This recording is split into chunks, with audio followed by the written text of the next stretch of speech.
How's it going? Me and my family, we moved from South Africa, a long time ago now. We moved to New Zealand, and it was a good move for us, because it was away from the violence, the catastrophes that were happening in my country. So it is a good start here, me and the family are very happy here.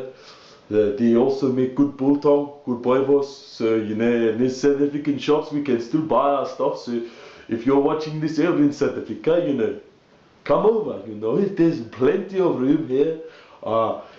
It's a beautiful country, lots of water, lots of nice people.